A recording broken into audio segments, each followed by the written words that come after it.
Welcome to the Website Success Show, the podcast dedicated to helping women in business get more traffic and sales through their website with less reliance on social media and paid ads. I'm Jules White, the founder of the Website Success Hub, and I love helping local and online businesses make more money through their existing website. If you have a business you love, but you don't like the way your website performs, then this is the show for you. Hi, welcome back to the Website Success Show. It's Jules here, and today I want to talk about an official guide that's just been released from Google, specifically about how to show up in AI search. Things like AI overviews, AI mode, AEO, GEO, you might have heard it described as that. And I've read through this document and I'm going to go through and just point out some of the things that Google is saying. I want to focus on not just what Google says you have to do, because we've already talked about on the show about the things that you have to do to get your website and your business showing up in search, whether that's AI search or SEO, traditional search. But I'm going to focus on the things that they're saying we don't need to do. There's lots of noise out there at the moment and lots of people specifically marketing around AI search and AI visibility. You've probably seen this yourself, all of the noise out there, the new tactics, new hacks, things that you're apparently supposed to do.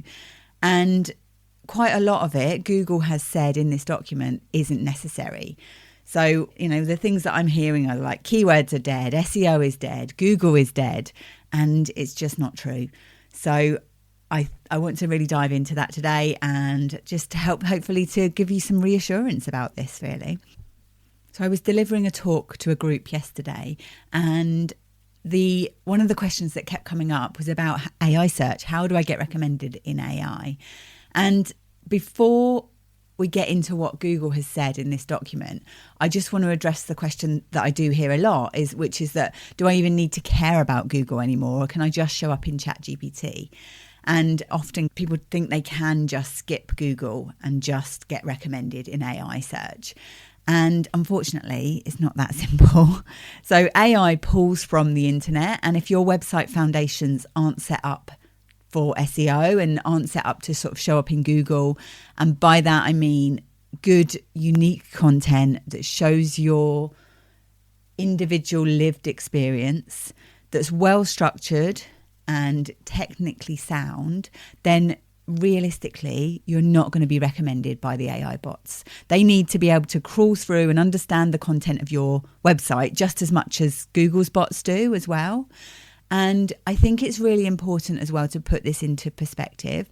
So the reason that we still talk about Google when we're talking about search, we still focus on Google, is because still over 90% of searches that go through a search engine happen on Google. I was looking at the stats yesterday, and for the UK, the stats are more like 97%. So Google is still very much part of this search conversation. Realistically, they always will be, I think. So Google processes about 14 billion, with a B, searches per day worldwide. And global AI usage is around 45 billion monthly sessions. And obviously not all of those conversations on AI are actually people searching for things. So there's still a reason that we say, I need to go and Google it. And if you optimize for Google, then this will also help you with showing up on other search engines like Bing and Yahoo, and also to show up in AI search. So now Google's getting much better. I probably should say first, historically, Google has not been great at producing articles that are really easy to understand, which is why I often read through these articles and try and translate them into normal person speak, really, take out the geek part of it, really, and the ones that are really heavily technical. But I think probably AI is helping with this as well, because these documents that are now being released from Google seem to be much easier to understand, even if you're not techie. So this document that I'm working from Google is called Optimizing Your Website for Generative AI Features on Google Search, which essentially means optimizing your website to get recommended in AI search, whether that is in ChatGPT, in Claude, Perplexity, or more importantly here, to be showing in the AI overviews and AI mode that you will see in a normal search, Google search engine. And Google is such a fundamental part of the habitual way that people will search that we still need to make sure, like, we can't ignore it. We have to be realistic about the fact that people will still continue to use Google. I will link to the document in the show notes as well. So if you want to go and have a read through it yourself, then you certainly can do. There are links in here to Google's specific best practices for SEO, which always is worth having a little read through. Fundamentally, what Google wants is a website that's readable and that has good content that would leave people feeling satisfied with what they've read and actually contribute something to the internet. And unfortunately, we're at a point now where a lot of websites aren't doing that. And especially if people who are creating the content for websites are just churning out AI-generated, regurgitated stuff, really, then that's one of the big things that we need to be addressing as business owners to make sure that our unique lived experience is what's coming across in our own website, and that we don't just sound and also look now like all of the other websites out there. If everybody's using AI images, AI copy, and then using AI to actually lay out those pages as well, then it's actually standing out is not easy. So we want to make sure that what we're putting out there connects with our customers, helps them understand our business, and helps them to choose us over everyone else who's out there on the internet. So with this guide, the first thing that Google makes it really clear on this, literally the first heading is SEO still relevant for generative AI search? And Google says in short, yes. The best practices for SEO continue to be relevant because our new generative AI features on Google search are rooted in our core search rankings and quality systems. So basically what Google is saying there is all of those SEO foundations that you've been building, they're exactly what still matters for AI search. The reason that the internet is such a fantastic place for gathering information and for being able to find information so easily is in no small part due to Google's ranking system and Google's search index. For the last almost 30 years, Google has been cataloguing the whole of the internet, and a lot of what the AI agents are trained on has been trained on Google's search index and on the results that can be found on Google as well. So if we're thinking about AI overviews, when someone searches and gets an AI overview, Google isn't just generating text there. It's not making it up. It's pulling from real web pages that are already in its search index, the same pages that are showing up in regular search, and then using AI to summarize and present that information in a concise way. Now, it's not necessarily the pages or the websites rather that are appearing right at the top of search that Google is pulling from. Sometimes it is, but I think this is one of the helpful things for smaller businesses is that you don't actually have to be ranking in position 1 to show up in the AI answers. So if your pages are ranking well, and that doesn't necessarily, as I say, mean into page 1, you're already in the pool of content that gets used in the AI answers. So it's kind of like a researcher going into a library to find the best books on a particular topic and then writing the summary.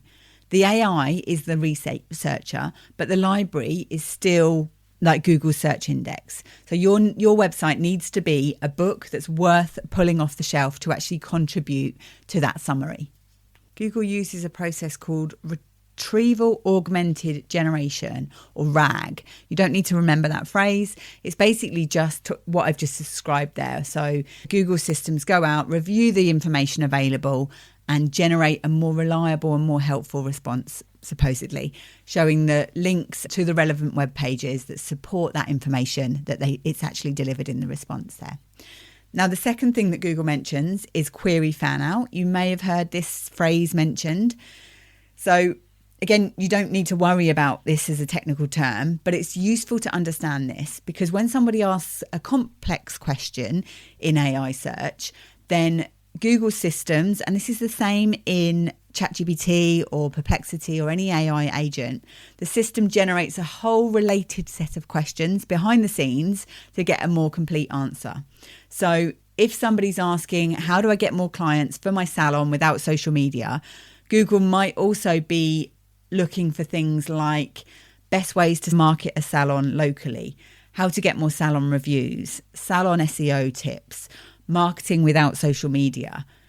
Those kind of things, it will go off and be answering possibly thousands of questions, or asking rather thousands of questions in the background.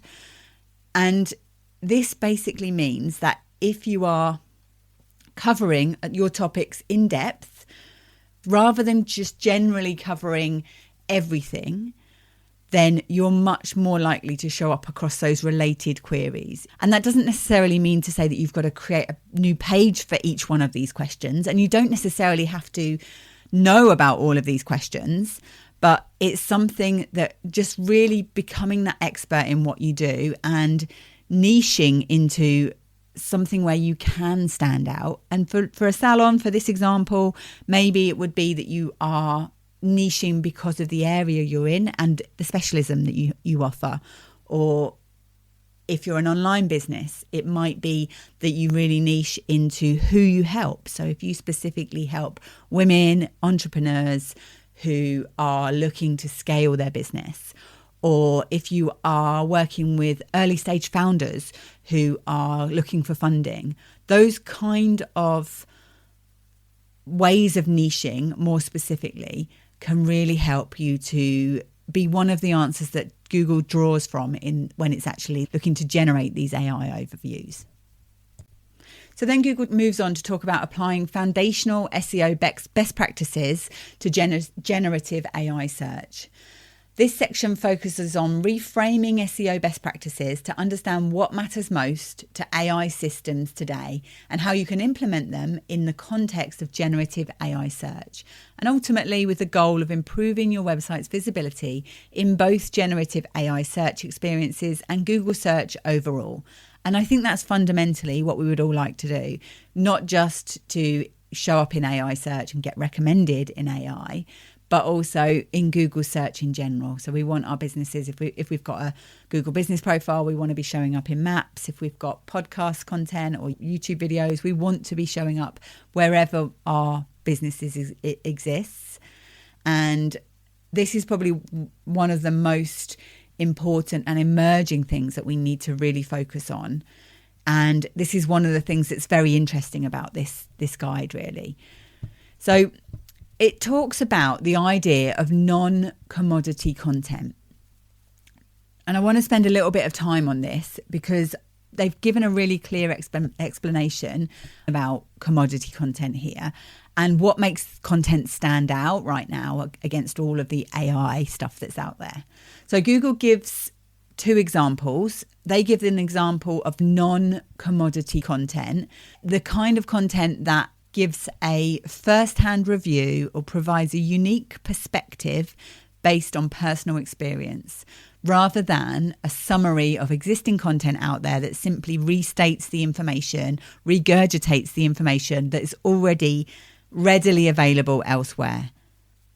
So Google is telling us to create content ourselves based on what we know about our topic and consider what in-depth experience we can bring to our content. So Google is specifically telling us here, don't just recycle what others on the internet have already said or could easily be produced by generative AI. So if AI could easily create this content, then that is something that is commodity content, basically.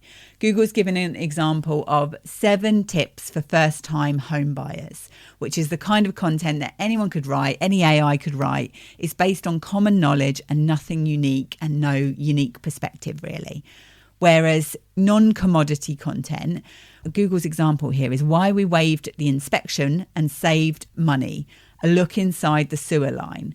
That's one person's actual experience. It's got a specific point of view, specific detail, and you can't fake it.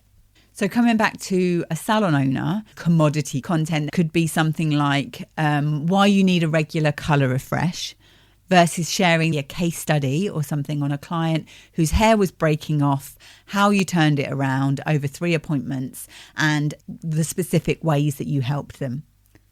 Now, this is one of the things that has always been true, I think, really. Google has always wanted content that delivers something that's not already out there.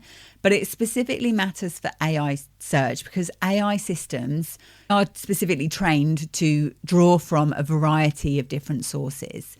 And when your perspective and the content that you create is unique, first-hand experience, something that's not already just been regurgitated, you're much more likely to be one of those sources that it draws from because it's something new and it's lived experience. Whereas if you are just using AI to create content and regurgitating what's already there and already exists in the AI world, why would it choose your article, your web page above any other one? There's no reason for it to highlight yours specifically. So this is another thing that's really good news for small business owners because I think it just helps to level the playing field, really. It's not just about who's got the biggest website or the most pages or the most number of links.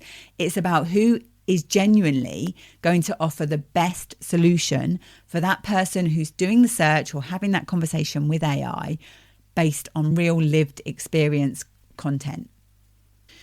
Now, one of the things that came up yesterday on this talk that I was doing was somebody mentioning that they just want to be doing the thing they love to do in their business. They don't want to be tinkering around with their website. They don't want to be kind of under the hood of things. And I think it's a bit of an unfortunate thing, this really, because if you are a small business or small or even a medium business and you don't have either a full marketing department or a really good budget to have an agency do this for you, then unfortunately, usually you are your marketing department, particularly for solopreneurs, particularly for small businesses, maybe even with a small team. Somebody within the business has to take responsibility for this. And I think this is actually a good example of it as well, even if you don't want to go into your website builder and actually implement it yourself, doing the work on the strategy and doing the work on creating the content should come from your experience. And if anybody can do that, if you can outsource this to an SEO agency or you can outsource this to your web developer to actually create this content, or even a copywriter to a certain extent, if someone else can create it for you who doesn't have that real live lived experience as the expert in what you do, then most likely it's commodity content that you're creating there anyway. Now, I talked about in episode 108, I talked about the different brain modes that we need to get our website working for us and why this can often feel quite overwhelming. And I think this is a really good example of this. If you are the CEO of your business, you need to be involved in this. If you're the expert in what you do, you need to be involved in creating this content for your website. And even if that does mean working with somebody, having somebody interview you even, to really draw this information out of you. But you are the best person to be the expert in what you do. And even if, as I say, you get someone else to go in and actually implement that on your website, then it's really important for you to be involved in that process. And I would always say that if you are outsourcing in any way in your business, it's good to understand what you are outsourcing, because I have so many examples of people who have worked with people, either developers or SEO agencies or VAs, and they really don't know what they're outsourcing. They're not necessarily checking things like making sure that the pages have been set up to be SEO friendly, the pages of their website, that they're not having bad practices and things that actually could be harming their website and their visibility in search.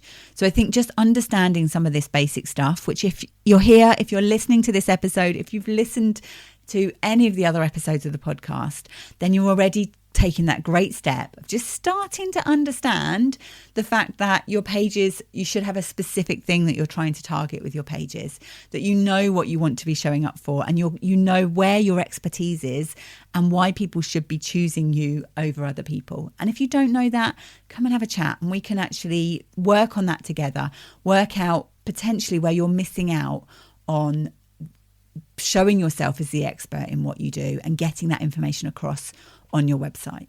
So all that to say, when you're thinking about content that exists on your website, one question I want you to ask yourself is, if Google didn't exist, if you weren't thinking about search and having your website show up in searches and having your website actually discoverable, would you still share this piece of content with a client or a potential client? And would that person find it helpful? Because if you wouldn't share that with somebody, if you're embarrassed by the content that's on your website, then it's time to address that. This is one of the things that can really help us to have confidence in what we're doing and have confidence that the marketing that we're putting out there as business owners is actually doing the job it needs to, rather than just creating content for the sake of it. I firmly believe that we should be creating content with a purpose and a plan, and content that actually serves us in our business as well. So we've talked about non-commodity content, so creating something that could not easily be replicated by somebody else. One of the things that I didn't mention there that can be helpful with this is if you have a specific framework or a unique way of working, or if you are developing thought leadership and you have a specific point of view about things, having those kind of pages on your website can be really helpful as well. I'll link to this in the show notes as well. I recently published my social media is optional philosophy on my own website. And that's something that's non-commodity content. It's my own thoughts and experience and my own opinion on why I fundamentally believe that there are better ways to market our business. And you can even check this yourself. So if you're not sure if a piece of content you've got on your website is a commodity piece or non-commodity, then you can copy it. So if it's a blog post or something, just scroll over it and copy all the content from that page, paste it into whichever AI agent you're using, and ask it whether this is commodity or non-commodity content. And if it says it's commodity content, ask it how you can weave your own unique experience and unique perspective into it to help to make into non-commodity content that can really serve your business.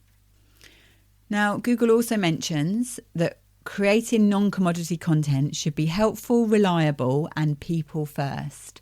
So it's fundamentally about making something that your readers will find helpful and reliable, and it provides that, as I say, that unique experience. Goes beyond the ordinary that's just out there. Now, Google also mentions that we should be organising our content in a way that helps our readers. So write content for your human audience and make sure the content is well written and easy to follow. I think this is one of the fundamental things that is often missed on websites, where we either have great big walls of text or we have one single sentences that looks very AI generated. People generally like it where websites are organised into paragraphs, has sections, has headings, and the headings provide a clear structure as well. So you would have heard me talk about this lots on the podcast, that headings are really important for helping the bots that crawl through our website to understand what our website is about. I've talked about this lots, about we should structure our websites like an English essay. So we have one heading at the top would be a H1, and then we break that down into subheadings, which would be your H2, and then breaking it down further if we need to from then on. Google talks about adding high quality images and videos. So many people appreciate finding images and videos as they search for things online. AI search features can bring in relevant images and videos, which means more opportunities for your website to appear beyond web page links. So certainly, if you've got high quality and ideally not AI generated and not stock photos, if you can help it, I kind of would have it in that order really of first and foremost, if you've got proprietary images that you've had taken either professionally or not, but if you've got images that look good and look professional, that are unique to your business, that haven't been generated by AI and that aren't stock images, ideally, that's the best way to go with things. Because again, it's not commodity content, it's not content that people might see across all sorts of websites. And I think especially with industries where trust is really important, so where if you're doing anything around health, mental health, physical health, money, so the topics that Google calls your money, your life topics, so where it's health, wealth or security, then using AI content and AI images immediately, I think, destroys trust. So there are some guidance on here on image SEO best practices and video SEO documentation as well. So you can find the links to those, which that can all help. So things like image file names, image alt text, image sizes as well can really help. And especially if you are a business like a photographer or a hairdresser, a salon, and you could actually specifically have your images showing up for those keywords that people are either typing into Google or talking about in AI search, then that can be really helpful. Head back to episode 125 with Rachel Mess to listen to us talking about website accessibility basics. We talk about images and what we can do to make our images more accessible and more helpful from an SEO point of view. So definitely head back and have a listen to that one. And then Google says, focus on what your users want and avoid overdoing it. Whilst it might be tempting to create a separate piece of content for every possible variation of how people might search, you don't need to focus on those fan out queries. You don't need to answer every single question. But particularly Google points out doing that primarily to manipulate rankings or to get featured in AI search results violates Google's spam policy. So we saw this when AI first started coming out. So where websites were just churning out high volumes of pages that didn't necessarily improve their websites, didn't make their websites higher quality, didn't make it more relevant to users. It was just literally content for the sake of content, really. So again, this comes back to that thing of creating content with a plan, with a purpose that actually serves our website users and helps us to show up in search. And Google talks about using AI tools to assist in content creation. So we've got some guidance there. There's a specific link to guidance on using AI generated content. And fundamentally, making sure that we're not going against Google's spam policy. So we're not creating just loads of AI generated content for the sake of it. We're not creating content that's inaccurate or is low quality or irrelevant. So have a little read through that. That's actually a very short document. I'll link to that in the show notes as well. But what Google is saying here is don't create crap content that's not actually contributing anything valuable to the user of your website. Google then goes on to talking about the structure of web pages, basically making sure that our websites are technically sound. There's lots within Google's guidance about how to make sure that your website is crawlable by Google and that web pages provide a good experience, that you've not got loads of duplicate content. A lot of this stuff, if you're using a website builder, you shouldn't need to worry too much about this. If your website can actually be indexed by Google, it's not very slow to load and it's easy to use and it has a good page experience, then you may not need to worry about this too much.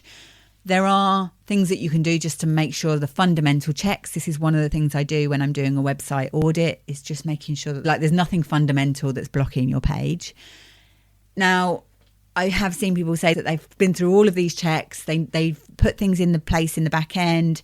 They feel like they should be showing up and they're still not. And if I then have a look, and normally I find with that, I look through and there are things that need improving. But at that point, once you've done all of those things and things still aren't improving, you're still not actually increasing your traffic. At that point, you do have to ask yourself the question of whether this content is providing anything relevant to the internet. Is it something that Google would see as quality content? Which can be a hard question to ask yourself, definitely. And sometimes that's just where having an outside opinion on it and having an outside perspective. And it might just be there's some tweaks that you need to make that could just take your pages from being what Google might consider low quality to much more useful and helpful content. Google talks about optimizing your local business and e-commerce details as well. Really important. We all know how important our Google business profiles are. Have a listen to last week's episode, which was 134. If you haven't listened to that one about how passionate I am about Google business profiles, there are lots of other episodes around Google profiles as well. There's also Google Merchant Center, which is more specifically for e-commerce businesses so that your products can show up in the shopping results on Google search results. And then we talk about myth busting. So this is about what you don't need to do. And this is the section I'm more excited about, really. Because as I mentioned, there's so much noise out there about all these things. And now Google officially said that a lot of these hacks are not necessary for Google search. So let's go through them. So there's something called a LLMs.txt file or other special types of markup files, which are supposed to help AI systems understand your content. And Google has specifically said that we don't need to create a new machine-readable files, AI text files, or special markup to appear in generative AI search. So the AI bots can understand what's on our website unless it's specifically blocked or there's some weird hand-coded site that's causing some problem. Realistically, they don't need anything special for the AI bots to be able to understand your content. And Google is coming out here to say that actually, yeah, that is true. You don't need anything like that right now anyway. So myth number 2 is that you need to chunk your content for AI. So this has been one of the pieces of advice that I've seen from the start, really. Lots of advice about breaking your content into short, digestible pieces, chunking it specifically so AI can process it more easily. And Google is saying here that there's no need to do that. And if you think about it, these are bots reading through your website. They can understand multiple topics on a page. They can pull out the relevant section. The advice is simply to make your page the right length for your audience, which sometimes that's short, sometimes it's longer, sometimes it's more detailed. So you're writing for your readers, not for the AI. And that being said, often people would like to see pieces of content broken up into paragraphs. So you don't specifically have to do this for AI, and it doesn't have to just be short pieces of content, but this is all part of that page experience of just making it easy for people to read, but you don't need little sections for AI, which is an interesting one, really. Myth number 3, you need to rewrite your content in a special way for AI. So Google's saying here, you don't need to write in any specific way for generative AI search. AI systems can understand synonyms and general meanings of what someone is seeking in order to connect with them with the right content that might not use the same precise keywords, which is fantastic. So this means that if you're writing an article about, I use this example, so if you're writing an article about dogs, then it knows that when you mention pooch, pup, fur baby, that all of those are the same things. So this is as Google has become more and more clever, and as the bots have become more and more clever about this has been true for a while. And this is a confirmation that actually we just need to write clearly, write well. We don't need to use those exact phrases or keywords in a specific way. That being said, I do still feel like it's important to have a focus when we're creating pages, have an idea of what you're wanting a page to show up for, and use that term in the page title, page description, and the H1 heading. It's one of those things that we can say that, yes, you don't have to be specific, but if you don't have a focus, then it's very easy for our pages to not be specific enough, really. Myth number 4 is you need to get your brand mentioned everywhere online. And this is a tactic that's been doing the rounds, getting your business mentioned in as many places as possible, online, in forums, in blog comments, in communities, to boost your visibility in AI search. And Google is explicitly calling this out in this article. So they talk about inauthentic mentions. And they're saying that their system focuses on high quality content whilst actively filtering spam.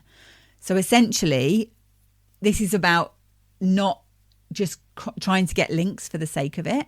This is about getting genuine PR, genuine reviews, being cited in real articles by real publications, rather than just gaming the system, which has always been part of SEO. Like they're trying to get loads of backlinks and buying backlinks and all of that kind of stuff has always been part of SEO. And each time Google does an update, it gets better at like understanding whether links are a genuinely helpful link, really. So this is all about just focusing on getting your name out there, but in the right places and the places that are most relevant to what you're trying to link back to, basically. And then myth number 5, you need special structured data markup for AI search. So structured data is a little bit of code in the back end of your website that helps Google understand specific things about your page. So things like recipes or services or locations if you're a local business, or events if you've got events going on in your business, frequently asked questions.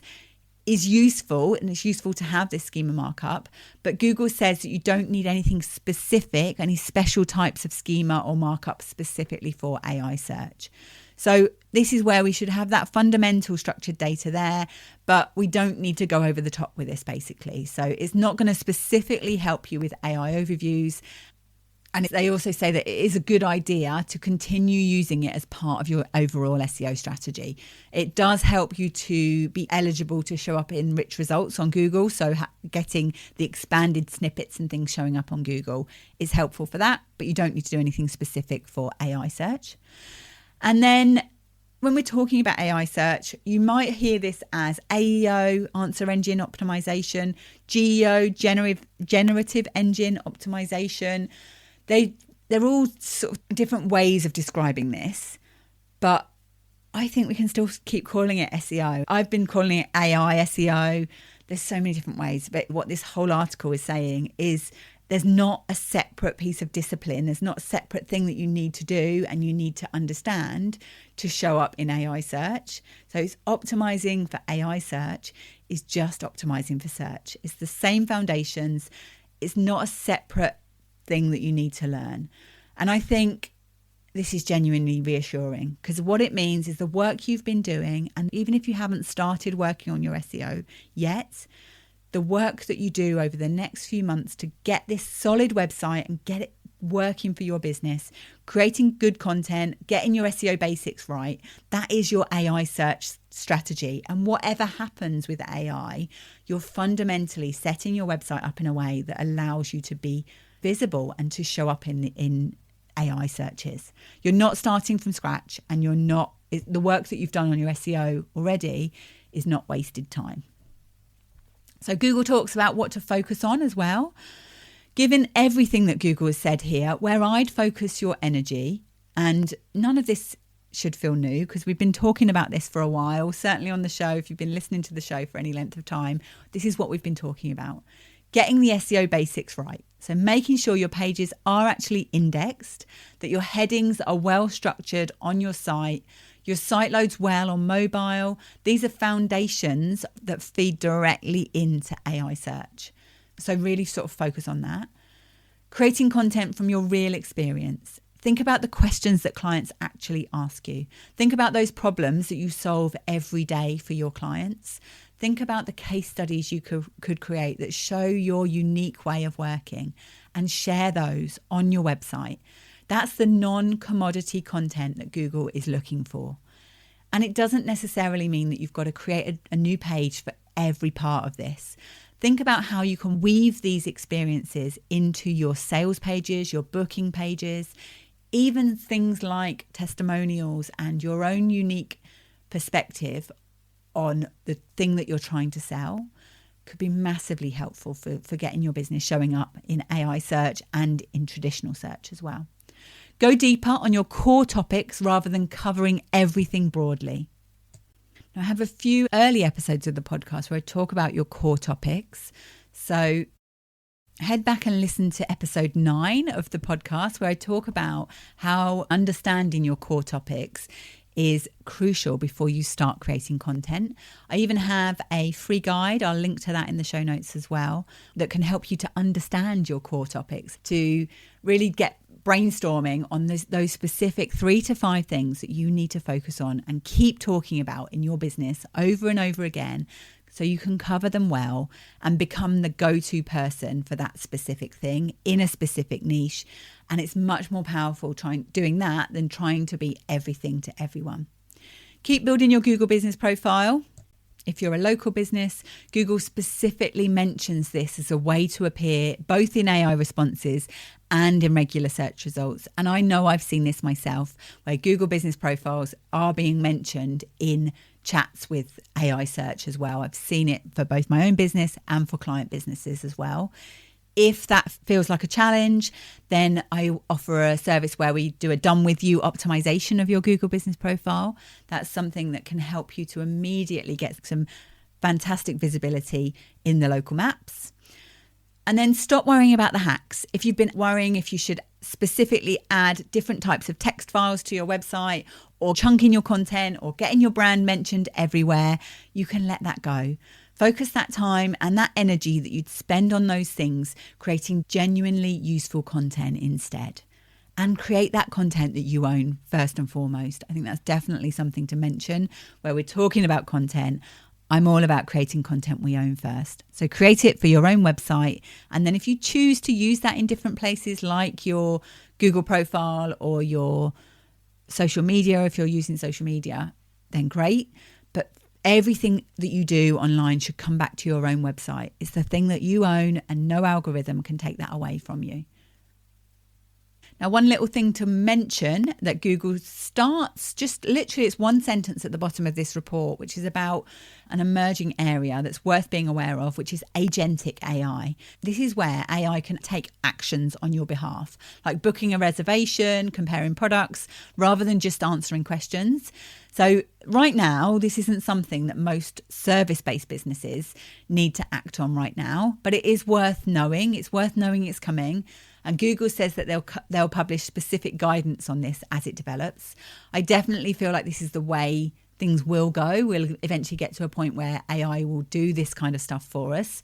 I'm not sure how I feel about it, about my AI bot going off and buying stuff for me. And I think there's all sorts of implications with it.